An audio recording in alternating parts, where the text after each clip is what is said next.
Oi gente, eu sou o João Vitor, esse é o Cobra Letrada e pro vídeo de hoje vamos para um vlog de leitura que vocês vão me acompanhar no feriadão de Páscoa. Então vão ser 6 dias de pleno descanso, leituras e tudo mais, em que eu quero ler 6 livros nos 6 dias. Será que vai dar certo? Spoiler, já deu certo, porque eu perdi a gravação da minha introdução desse vlog, então estou gravando aqui no final de tudo. Vocês vão ver até que eu estou com o cabelo diferente. Mas enfim, rolou aí o feriadão de Páscoa, né? Eu fiquei desde o dia 18 de abril até hoje, 23 de abril, que é quando estou gravando esse vídeo, em casa, lendo, descansando, repousando, vendo filmes, lendo livrinhos, enfim, fazendo tudo o que adoro fazer, e me desafiei a ler 6 livros em 6 dias. E como eu falei pra vocês, óbvio que deu certo, porque vocês sabem que eu adoro fazer essas maratonas comigo mesmo, nessas maratonas de leitura. Então sempre que eu coloco na minha cabeça, eu vou ler tantos livros em tantos dias nessa época de feriadão que eu tô em casa, que eu posso aproveitar bastante o meu tempo livre, eu consigo. Então vou mostrar tudo pra vocês, o que aconteceu aí nos últimos dias, mas antes já vou mostrar aqui os livros que eu li durante esse feriadão. Tivemos Linha 4 Amarela, do Felipe Simões Mendes. Esse daqui fica aí, porque eu tenho muitas coisas pra falar desse livro aqui. Li também Achados e Perdidos, do Mário Oshiro, que é uma HQ que se passa ali em São Paulo, num futuro meio distópico. É super interessante, então essa daqui, gente, já vou dar um spoiler. Eu adorei. Li também Se o Amanhã Não Chegar, do Robbie Couch. Li os 2 volumes de Tommy, que é o volume 1 e o volume 2 do Junji Ito. Pra quem conhece, né, o canal há um pouco mais de tempo, sabe que eu sou completamente obcecado por Junji Ito, então tava faltando ler essas belezuras. Aproveitei aí esses dias em casa pra tirar da estante. E por último, que na verdade foi o primeiro livro que eu peguei pra ler, foi Estúpido Cupido, do Aislan Monteiro. Gente, vocês vão me ver falando bastante aí nos próximos segundos, mas eu já vou adiantar que se você ainda não tem esse livro, não conhece esse livro, pelo amor de Deus, vá no link aqui no box de descrição que eu vou deixar desse livro e já coloque no seu carrinho da Amazon, porque vale muito a pena. Eu estou completamente obcecado por essa história. Eu terminei o livro querendo voltar para a primeira página para ler tudo de novo, então assim, vale muito a pena. E como eu disse pra vocês, esse foi o primeiro livro que eu li lá na sexta-feira, e olha que ele é um livro grandinho e eu consegui ler ele basicamente em um dia, em 24 horas. Então vou deixar aí com vocês o que eu achei, tintim por tintim, todos os detalhes dessa belezura aqui. E aí, meus amores, vim aqui com esse cabelo todo cagado pra falar que são 11h58 da noite da sexta e faltam 30 páginas para eu terminar Estúpido Cupido. E eu estou em completo surto, sério. Eu tinha muitas expectativas pro livro e tal, só que eu acho que o livro é uma coisa completamente do que eu tava esperando. Eu acho que a vibe do livro, enfim, o rumo que a história levou é um rumo completamente do que eu tava imaginando que ia levar, e a cada página eu ficava mais e mais envolvido com a história. Essas últimas páginas que eu li foi muito tiro, porrada e bomba, até um pouco literal, tá? Então, enfim, não vou dar muitos spoilers, mas eu não vou terminar hoje porque eu tô com muito sono. Já falei, meia-noite, eu tava acostumado a dormir umas 10 da noite, né? Então eu vou terminar amanhã de manhã e já engatar com a próxima leitura. Mas enfim, só queria deixar marcado aqui que sim, eu nem terminei o livro, mas já tô com 5 estrelas e já tô órfão, pensando em quando eu terminar, eu nem sei se eu quero continuar a ler outros livros. Eu quero simplesmente voltar para a primeira página e ler tudo de novo, sabe? Mas enfim, vou dormir, a gente se vê amanhã e para vocês daqui a 2 segundos. Bom dia, meus amores. Terminei de ler Estúpido Cupido e eu simplesmente não sei nem como colocar em palavras o quanto eu amei este livro. Sério. Eu falei pra vocês que eu não tava... que eu não tava esperando o que estava sendo desenrolado, né? E chegou no final, eu fiquei, cara, o que foi esta aventura que eu acabei de viver. Eu terminei agora de manhã, eu acordei bem cedinho, por isso que eu ainda tô com essa cara, né, meio amassada. Inclusive estou me preparando pra ir pra academia. Meu cachorrinho tá aqui, o Hulk, dormindo no sofá, enfim. Mas o que falar de Estúpido Cupido? Aqui a gente vai acompanhar o Theo, que é o Cupido, mas nessa versão, o Theo, ele tem 27 anos, ele é um jovem solitário que não acredita no amor, pois é, que controvérsia é essa, né, do Deus do amor não acreditar no amor. Então ele nunca se permitiu viver um romance e ainda assim ele tem que flechar casais aí pelo mundo e pela eternidade para formar histórias de amor. E como que na contemporaneidade ele pode fazer isso? Sendo o CEO, o dono, um dos sócios, na verdade, de um aplicativo de relacionamento, que é um Finder, tipo um Tinder da vida, que ele usa ali a magia dele justamente para fazer com que as conexões, os matches aconteçam e grandes amores saiam dali. Só que esse aplicativo, ele começa a ter uma repercussão não muito positiva no meio do povo, né? Porque as pessoas começam a criticar, principalmente nas redes sociais, que talvez o algoritmo seja homofóbico, porque nenhum tipo de casal queer dá certo e perfis são apagados e a área de abrangência ali acaba não dando certo quando uma pessoa, né, foge ali da heteronormatividade. Então começa a ter várias críticas quanto a isso. E em paralelo a essa grande movimentação nas redes contra o aplicativo, o Theo vai ter que enfrentar aí um grande desafio proposto pelo avô dele, Zeus, de ter que juntar o melhor amigo com a melhor amiga dele, sendo que ele é apaixonado por esse melhor amigo até o solstício de verão, porque se ele não juntar esse casal, coisas vão dar muito errado. Na verdade, Zeus propõe que ele junte qualquer casal no mundo, sem que seja por uma flechada, sem que seja pela magia dele. E aí ele acha que juntando os dois melhores amigos, né, talvez seja a opção mais segura, mais fácil, ainda que doa em cada célula do corpo dele, porque ele é realmente apaixonado por esse melhor amigo, que é o Guilherme. Só que, como eu mesmo falei, ele não acredita no amor, tem muitos empecilhos aqui também que dificultam ele se permitir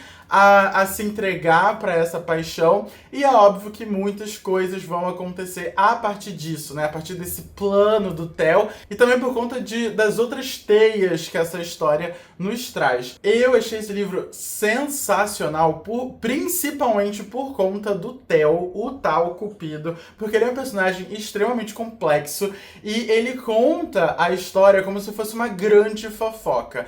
Parece que a gente tá sentado com um amigo de longa data que tá contando tudo dos bastidores do Olimpo e também, né, dos bastidores ali da Finder, que é essa empresa, grande empresa que ele tem.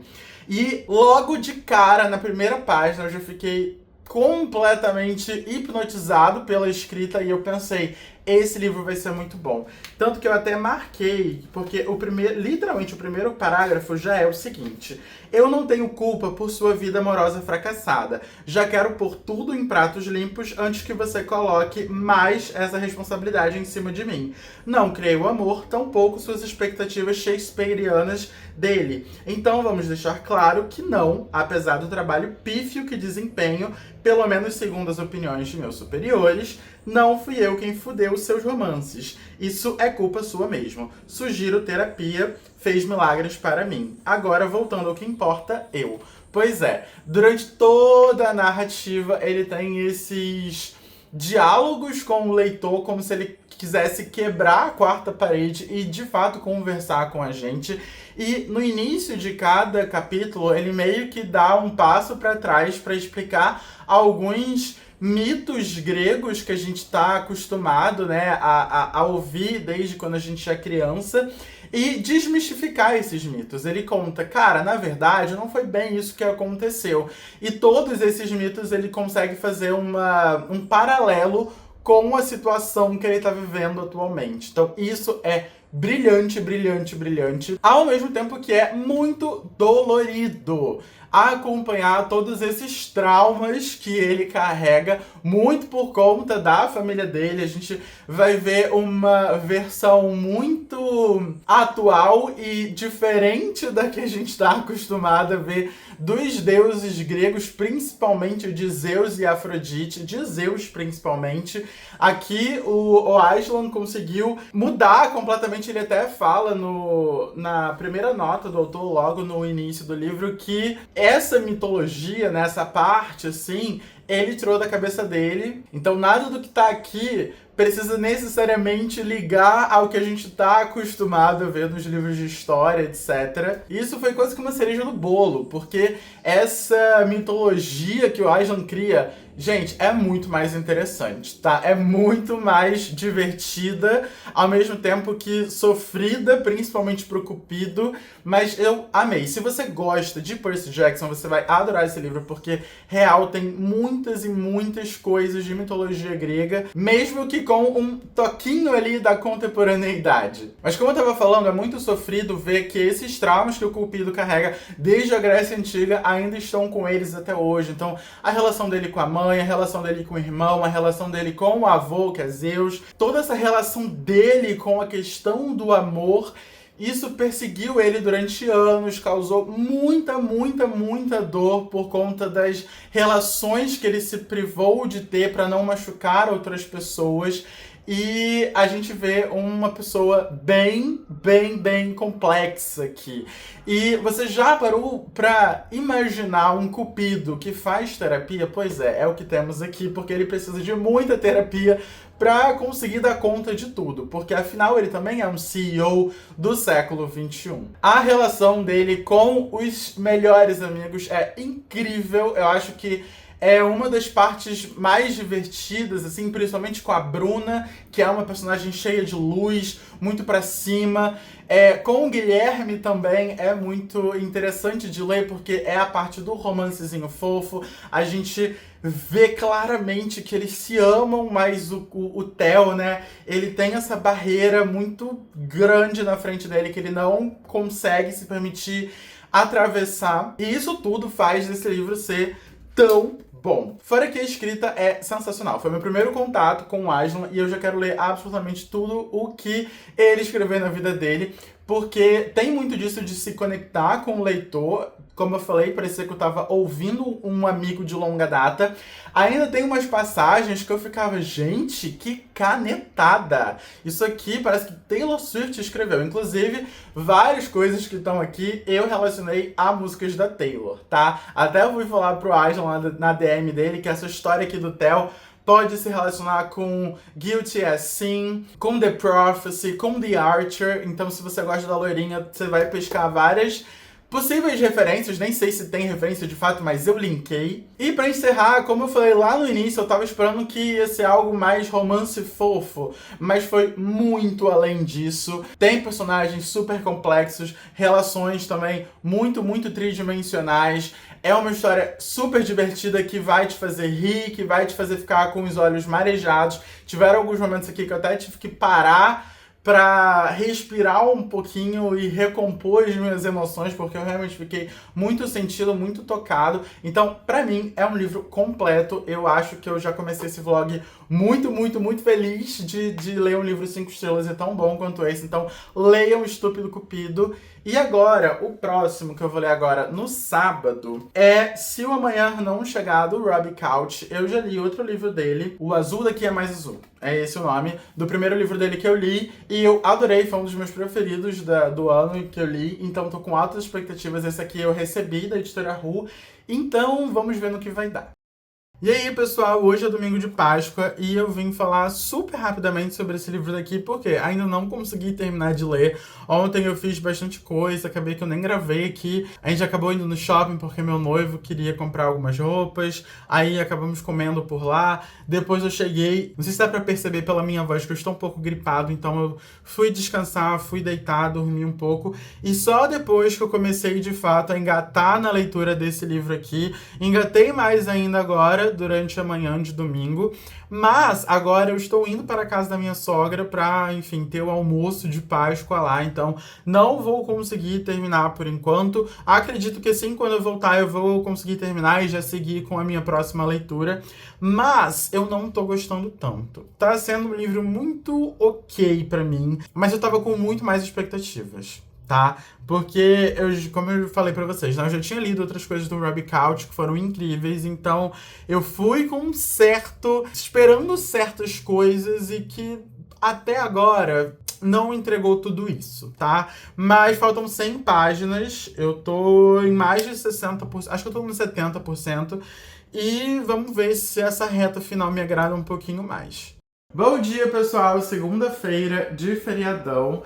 E eu venho falar pra vocês que eu terminei Se o Amanhã Não Chegar, do Robbie Couch, e ainda terminei outro livro, que foi Achados e Perdidos, do Mario Oshiro. Essa aqui é uma HQ, na verdade, que eu li ontem de noite, logo depois de assistir The Last of Us. Eu tava bem triste, bem arrasado com o que aconteceu no episódio. Se você assiste The Last of Us também, você vai entender o porquê eu estava assim. Daí eu pensei, preciso de alguma leitura pra acalentar meu coração antes de dormir. E acabou que eu li de uma vez essa HQ aqui, mas logo falo dela com vocês. Porque primeiro temos que falar sobre esse daqui do Robbie Couch. E eu já tinha falado que eu não tava gostando tanto quanto eu achei que eu ia gostar, né? Pois é. Eu fui com muita expectativa porque eu já tinha lido Azul Daqui é Mais Azul, o Simplesmente Blaine, e foram dois livros muito bons. Então, esse daqui eu tava esperando que seria mais ou menos na mesma vibe. E eu acho que principalmente a capa me enganou muito. Porque vocês sabem que eu não leio muito sinopse, então assim, eu sei um pouquinho da história e dali eu vou mergulhando de fato pra saber o que vai desenrolar. Então eu tava jurando, até mesmo pelo blurb do Adam Silveira, que era um romance, né? Que tinha ali uma história entre os dois protagonistas e coisas iam se desenrolar a partir dali. Então eu tava esperando muito uma historinha de amor fofinha, bonitinha, pra acalentar o meu coração. E não é isso exatamente o que acontece. Tanto que aqui no blurb da Adam Silveira tá um romance de loop temporal brilhante que eu queria que nunca acabasse. E os dois meninos na capa. Pois é, isso me levaram ao engano, mas tá tudo bem. Por quê? Enquanto eu estava me decepcionando ao longo do desenvolvimento do livro, eu não esperava também que o final fosse ser tão brilhante como foi. Então, no final das contas, eu acabei tendo uma experiência positiva, bastante positiva até com a história, porque assim, tava me entretendo, só não tava sendo o que eu tava esperando de fato, e o final foi muito incrível. Eu amei demais, assim, demais mesmo. Se tivesse sido mais ou menos nessa vibe, o livro inteiro com certeza teria sido 5 estrelas. Mas do que se trata, né, o livro? Aqui a gente vai conhecer o Clark, que é esse menino daqui, que ele está preso num loop temporal há 300 e poucos dias. Eu acho que quando começa o livro ele tá no dia 309. Então assim, já tem quase um ano que ele está vivendo o mesmo dia todos os dias. Ele sempre acorda às 7h15 da manhã e apaga completamente, não vou nem dizer que ele dorme, mas ele apaga completamente às 11h15 da noite. 11h15, 11h16, alguma coisa assim. E ele já tentou de tudo, já pesquisou em todos os lugares possíveis na internet como sair disso, e ele nunca descobriu de fato como que ele pode sair disso. Daí, tudo muda quando, num belo dia, ele tá ali no colégio, já tendo aceitado a vida monótona dele de todos os dias serem os mesmos, quando um garoto entra e causa, gente, o maior furdunço. Ele sobe nas carteiras da sala de aula, ele desrespeita o professor, e isso acaba despertando no Clark, né, nosso protagonista, um sentimento de caraca, isso pode ser uma coisa pra eu sair da monotonia da minha vida, isso pode ser alguma coisa que vá fazer diferença nesse loop temporal. E ele também se sente atraído pelo garoto, porque ele é muito bonitinho, né, que é o Bo, que é esse personagem daqui. Daí, ele acaba fugindo com o Bo, que é esse tal garoto. Eles roubam o carro de um dos professores do colégio e vão viver ali uma aventura. O Bo vai levar ele pra conhecer alguns amigos do Bo. Então tem a Dee, que é uma menina que ele conheceu na noite anterior. Tem o Otto, que é dono de uma confeitaria, que a gente não sabe muito bem qual que é a história deles, mas é uma história bastante emotiva, pelo que dá a entender. E detalhe, o Clark também é confeiteiro, então isso vai ser bastante importante pra ele. E eles acabam indo também num cinema que, sim, absolutamente ninguém vai, porque é um cinema super indie, e acabam conhecendo o Emery, que é tipo o cara que tá cuidando do cinema ali. E esses três personagens vão ser muito importantes pro desenrolar da história. E aí eles vivem esse dia cheio de aventuras belíssimos, muito felizes.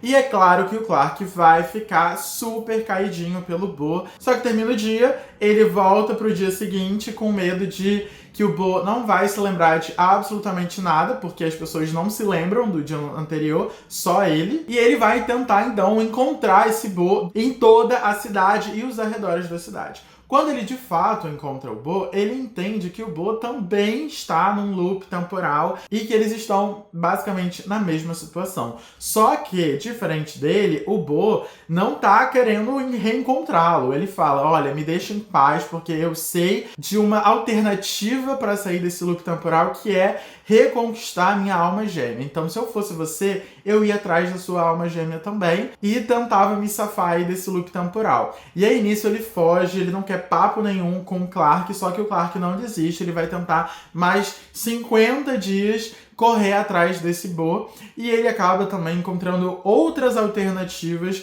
para um possível fim desse loop temporal. E a história vai se desenvolver a partir disso. Basicamente, tudo que eu contei acontece nos 2 primeiros dias, e a gente acompanha uns 50 dias aqui no livro. E aí, como deu pra perceber, não existe um romance em todo o livro. A gente tem uma fagulha disso logo nos primeiros 10%, e depois a gente só vai ter nos últimos, sei lá, 10% também, 15%, 20%. Durante o livro inteiro é basicamente a gente acompanhando o Clark revisitando esses amigos do Bo que ele conheceu lá no dia e tentando reencontrar o Bo e ao mesmo tempo tentando encontrar uma forma de sair desse loop temporal. Então assim, chegou um momento em que eu tava cansado, porque também é um livro, assim, não é grande, mas tem mais de 300 páginas. Tem mais de 300 páginas? Tem mais de 300 páginas. Então, eu achei que chegou num momento que ficou entediante, porque não via muita progressão, não via muita evolução. Eu acho que ficou muita enrolação para a evolução de fato acontecer nos últimos 20%, que foi quando eu voltei a gostar muito. É quando a gente tem várias respostas ao que pode estar acontecendo e que é onde a coisa fica emocionante, sabe? Real, muito emocionante. Eu não consegui largar o livro nos últimos 20%. Eu queria saber o que ia acontecer, se ia dar certo. Então, assim, foi um livro que me entreteve, mas ao mesmo tempo é um livro que pecou um pouco ali no desenvolvimento da história, então por isso eu acabei dando 3 shows e meia. Mas como eu falei pra vocês, eu peguei Achados e Perdidos, que foi uma HQ que eu recebi do próprio autor, que é o Mario Oshiro. Pelo que eu entendi, o Mario foi quem escreveu a história e Dominique Amaral foi quem fez a parte das ilustrações, né, porque é uma HQ, então toda a parte visual foi feita pela Dominique. E gente, eu amei. Tá, eu adorei. É uma HQ que, ao mesmo tempo que é fofinha, ela também te faz refletir sobre muitas coisas. E uma coisa que, assim, pra mim foi o ponto alto total da história é como as ilustrações, como que a parte gráfica da história consegue transmitir muitos sentimentos além dos balãozinhos de fala, sabe? Além do que tá sendo dito verbalmente. Então, assim, essa cena aqui é linda, linda, mas tem outras, principalmente no início, assim, que, cara, eu fiquei, real, muito em choque enquanto eu tava lendo. Porque eu achei que foi uma viagem, literalmente, assim, que eu tava fazendo enquanto eu tava lendo essa história em quadrinhos. Aqui a gente vai acompanhar o Kenzo numa cidade de São Paulo meio distópica, meio não, completamente distópica, em que pessoas se perdem. Pessoas se esquecem completamente da sua identidade, do seu passado, de onde você veio, etc. E essas pessoas sofrem da síndrome de achados e perdidos, que é o SAP.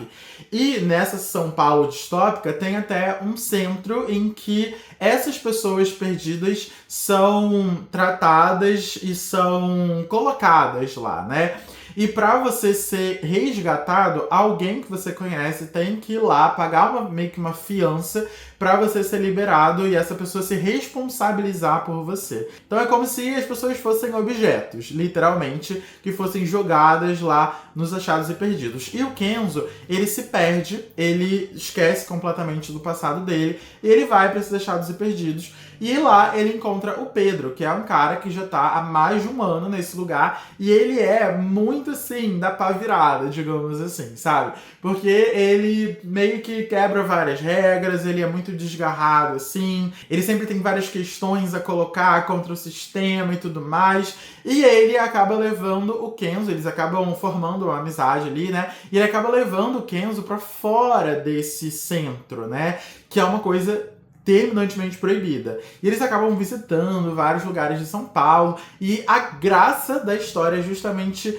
nessa interação entre os dois, tanto fora desse centro como dentro desse centro também, porque eles vão começar a refletir sobre o que é estar perdido, o que é ser perdido, o que é ser sensato, que é como eles chamam as pessoas que ainda têm consciência, né, de quem são. E eles refletem também sobre, será que eles antes não estavam perdidos e agora que eles resetaram o sistema, digamos assim, que eles podem recomeçar a vida de fato de uma forma mais sensata? Então, assim, é uma viagem, faz a gente realmente parar para pensar no modo em como a gente leva a vida, principalmente com as tecnologias de hoje em dia. Fala muito sobre rede social, de como a gente usa essas redes sociais, como que estamos presos a elas. Então, assim, eu achei que foi uma história muito linda. Eu não vou nem contar muito mais, porque, enfim, é uma história curta e que eu acho que quanto menos você souber, mais você vai se sentir tocado pela história. Então, assim, eu recomendo muito, muito, muito, muito. Foi uma surpresa muito grande, porque eu não conhecia o autor, ele entrou em contato comigo para pedir para enviar, e eu adorei mesmo. Vocês vão me ouvir falar muito ainda da saga aqui em várias recomendações futuras, e fica aí a dica. E para continuar esse vlog, eu vou pegar agora Linha 4, a amarela, do Felipe Simões Mendes, que eu ganhei lá no encontrinho de parceiros da editora Príncipes, porque é do novo selo do Grupo Ciranda Cultural, que é o selo Trend. E eu quis mudar um pouco a dinâmica aqui, porque eu tava lendo muito romance, muitas historinhas um pouco mais fofas, digamos assim, apesar de Achados Perdidos não ser tão fofo assim, ser uma pegada mais reflexiva. Mas esse daqui é tipo um suspense, thriller, uma vibe meio Dan Brown da coisa. Então eu acho que vai ser bom, principalmente para esse estilo de vídeo em que eu pretendo ler um livro por dia, né? Eu acho que deve ser uma leitura bem rápida. Então vamos ver no que vai dar. Gente, pausa nas leituras mais uma vez, porque está chovendo, né? Tá de tarde chovendo, tá um friozinho, ainda mais pro Rio de Janeiro, que qualquer temperatura abaixo de 22 graus já é muito frio. Me deu vontade de assistir Crepúsculo, porque faz muito tempo que eu assisti pela última vez, né, cada filme. Principalmente tem uns, tipo Lua Nova, que é um filme que eu não gosto. Eu acho que eu devo ter assistido umas 2 vezes no máximo. Daí eu pensei, e se eu fizesse uma maratona de Crepúsculo, aproveitar esse feriadão e esse clima que tá super propício pra fazer a maratona, só que fazendo na ordem em que as pessoas na internet estão falando que é a ordem mais certa, que não é por ordem de lançamento, né? Primeiro a Lua Nova, depois Amanhecer Parte 1, depois Crepúsculo, Eclipse e por último Amanhecer Parte 2. E aí eu vou testar agora, já coloquei aqui Lua Nova pra, né, começar a reproduzir, e eu conto pra vocês o que deu. Eu acho que eu não vou conseguir assistir todos por agora, mas enfim, quero pelo menos começar.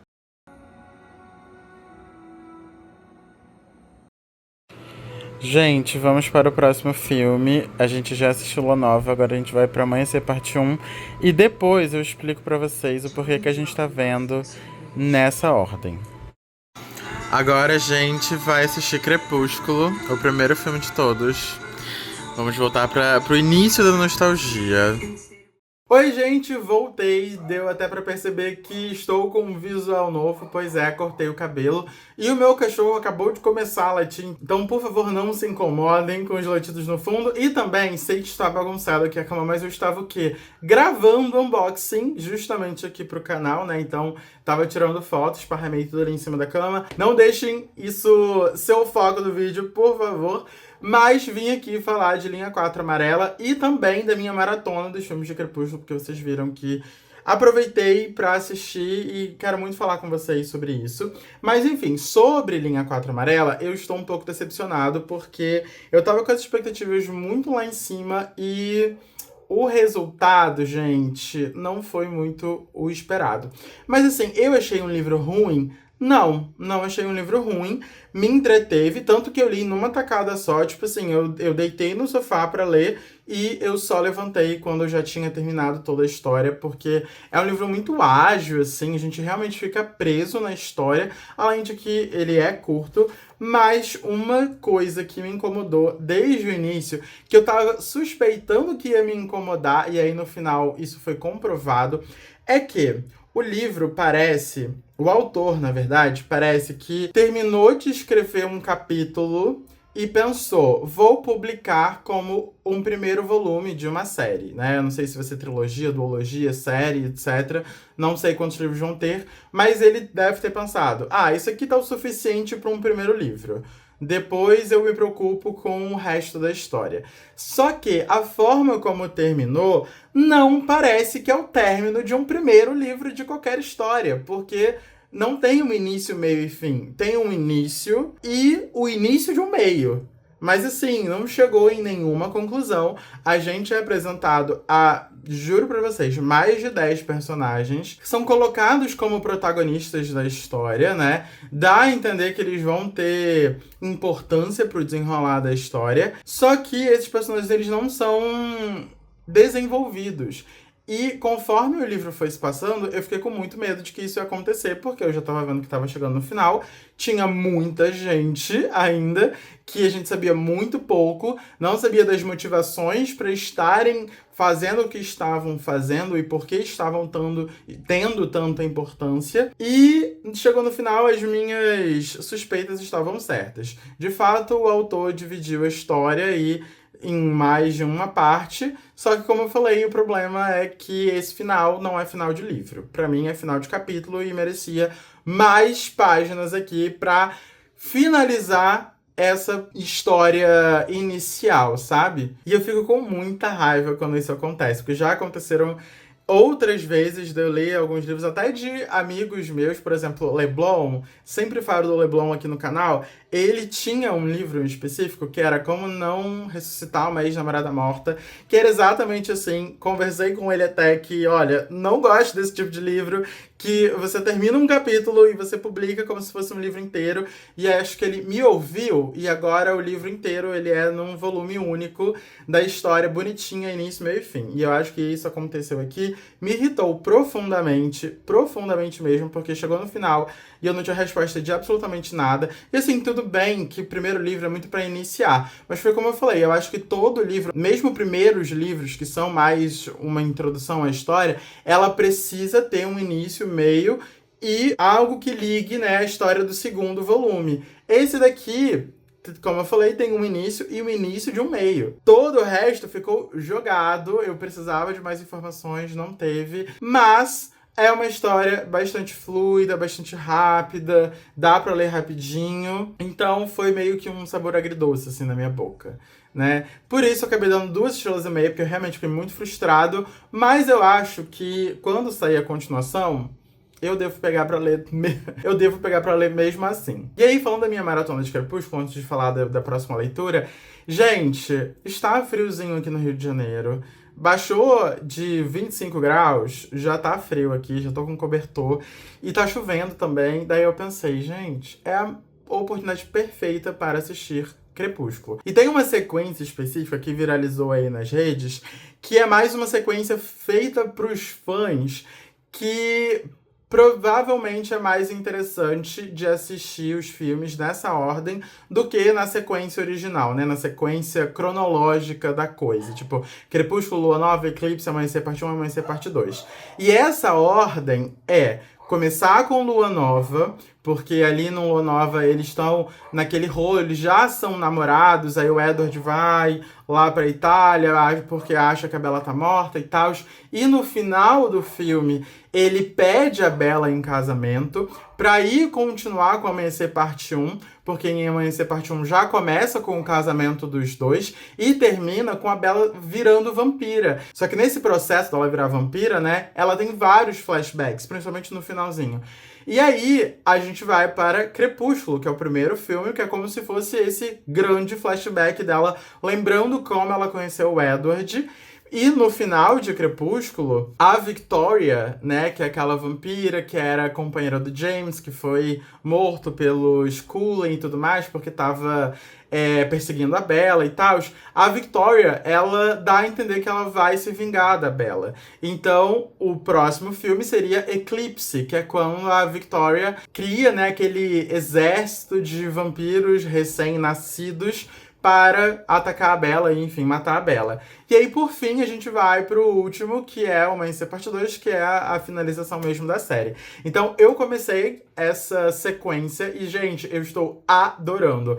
Eu assisti Lua Nova, Amanhecer Parte 1 e Crepúsculo, e já falo pra vocês que faz muito sentido. Assim, tem um ou outro furo que eles fazem referência a filmes anteriores, que nessa ordem não faz tanto sentido, mas pros fãs eu acho que faz muito, muito, muito sentido essa ordem diferentona, então eu tô gostando bastante. E agora, o próximo que eu vou assistir é Eclipse pra terminar Amanhecer Parte 2, e eu quero terminar ainda hoje, terça-feira. Mas esse é um vlog de leitura, então vamos falar também das minhas próximas leituras. Eu quero terminar com 2 mangás que eu já tenho na minha estante há muito tempo e eles são bem grandes. Toda vez que eu tenho a oportunidade de falar de Junji Ito, eu falo aqui no canal. E eu acho que depois de Uzumaki, a obra que eu vejo sendo mais aclamada dele é Tommy, então eu tenho muita vontade de ler Tommy e eu tenho os 2 volumes aqui. E já que faltam 2 livros pra terminar esse vlog de lendo 6 livros em 6 dias, eu achei perfeito em encaixar aqui. Então vou ler o volume 1 e o volume 2 até amanhã, né, quarta-feira. E aí venho com o meu veredito de se é tudo isso que as pessoas falam, mas eu já vou adiantando que eu tô indo com muita expectativa, porque Junji Ito nunca me decepcionou, então as expectativas, gente, estão lá em cima. Vamos de Eclipse agora, gente.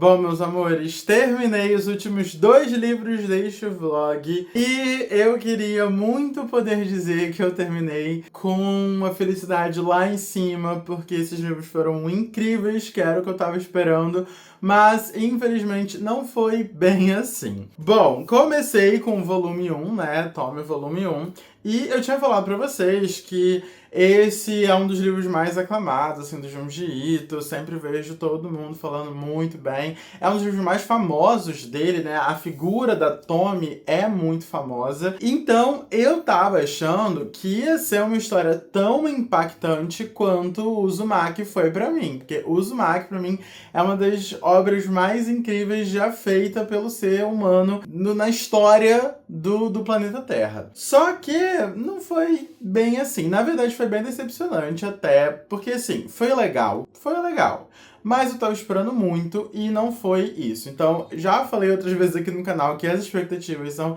a maior inimiga do leitor, e eu acho que eu caí de novo nessa armadilha de esperar muita coisa, quando na verdade não deveria esperar tanto. Eu acho que se as minhas expectativas não fossem tão altas, eu até teria gostado mais. Só que eu tenho um problema muito grande com esse livro aqui, que eu não sabia. Nunca vi ninguém falando, mas a história da Tommy, ela não é linear. Elas são vários contos que o Junji Ito foi escrevendo. Inclusive descobri que foi uma das primeiras histórias que ele escreveu na vida dele. Ele estava com 24 anos, se não me engano. Ele nem era um mangaka, né? Ele nem era um escritor de mangá ainda. Ele estava trabalhando com outra coisa na época, começou a escrever, a produzir, né, a obra de Tommy. E eu acho que isso se reflete muito também nas histórias. As primeiras, tanto a história em si como os traços do Junji Ito, pra mim não estavam transmitindo a vibe Junji Ito que eu estou acostumado, então isso foi um pouco frustrante. E essa coisa de cada história ser um conto, que não necessariamente estão interligados, me pegou também porque eu tava jurando que ia ser uma história bonitinha ali, linear e tal, cronológica, mas não foi isso. Então eu acabei dando 3 estrelas pra Tommy, ainda assim eu acho que é um livro muito bom. Acho até que se você começar Junji Ito por Tommy, talvez seja a melhor coisa, assim. Porque, foi como eu falei, dá pra ver que aqui ele ainda tá amadurecendo o estilo dele, o traço dele. Então eu acho que deve ser um bom primeiro contato para depois ir se aventurando com outras histórias que são mais legais do que Tommy. Porém, no segundo volume, eu já fui com uma expectativa mais alinhada de sabendo que eu não poderia esperar uma história que continuasse a cada capítulo, né? Que cada capítulo de fato era um conto só. E então eu acho que eu pude aproveitar mais a história. E aqui eu já acho que grita mais Junji Ito. Os traços estão muito mais gore, que é o que a gente gosta no Junji Ito, né? Tá uma coisa mais terror. As histórias são mais... são melhores construídas, são mais interessantes até também. E as últimas 3 têm uma... é como se fosse continuação uma da outra. Então isso eu acabei gostando também. Gosto muito quando tem esse fio que liga, né, as histórias, e não só alguns contos que ela acaba aparecendo ali. Enfim, é só por isso. Então esse daqui eu acabei gostando bem mais. Inclusive, penso agora que não contei sobre o que é a história de Tommy, mas basicamente Tommy é essa menina toda linda, sensual, que passa e todos os homens ficam de 4 por ela. Só que, ao mesmo tempo que todo mundo se apaixona por ela, ela causa tanto fascínio que os homens não conseguem entender essa loucura que é alimentada por essa beleza da Tommy, né? Que eles acabam desenvolvendo uma vontade absurda de matá-la. E não só de matá-la, como de cortá-la em pedaços. É basicamente isso. Isso acontece basicamente com todos os homens que ela vai se envolver na vida dela. Com as mulheres, também surge algum efeito, mas geralmente é um efeito de inveja, de querer ser como a Tommy, mas basicamente todas as histórias é ela com algum cara que fica apaixonado e que vai tentar, né, cortá-la em pedaços e coisas sobrenaturais vão acontecer. Algumas são muito, muito, muito interessantes e bem sobrenaturais mesmo, outras já são bem sem gracinhas, mas aqui nesse segundo volume, acho que todas eu gostei pra caramba mesmo, até mesmo aquelas que não envolviam necessariamente romance. Eu acho que aqui, como eu falei, Junji Ito tava muito mais Junji Ito do Novo Testamento, sabe? Então, pra isso, eu acabei dando 3 estrelas e meia. Ainda assim, foram as obras que eu menos gostei do Junji Ito, das que eu li até agora. Eu já li um bocado, tenho outras aqui na minha estante pra ler. Estou animado também pra conseguir ir... A minha meta de vida, gente, é zerar todos os livros desse homem. Então, tem um longo caminho pela frente. Bom, gente, termina então esse vlog com 6 livrinhos lidos nesse feriadão. Foi um feriado que foi muito bom pra mim, apesar de ter ficado doente aí no processo. Não sei se eu cheguei a contar pra vocês, mas eu fiquei bem gripado. Acho que deu pra perceber pela minha voz. Agora até já tô um pouquinho melhor, mas eu fiquei com a garganta bem ferrada, com coriza, espirrando, me sentindo meio mole e tal. Principalmente sexta, sábado, domingo. Segunda que eu comecei a melhorar um pouco, mas enfim, pelo menos deu pra descansar bastante. Eu dormi pra caramba, eu li pra caramba, basicamente um livro por dia. Fiz a minha maratona de Crepúsculo, então eu espero que vocês tenham gostado desse vlog, espero que vocês tenham curtido também bastante esse feriado, que vem aí mais feriados pra eu conseguir descansar. Me contem nos comentários o que vocês acharam, tanto do vídeo quanto das minhas leituras. Se você chegou até aqui e ainda não curtiu ou se inscreveu no canal, por favorzinho, faça isso, como sem falta. E dito isso, a gente se vê no próximo vídeo. Tchau!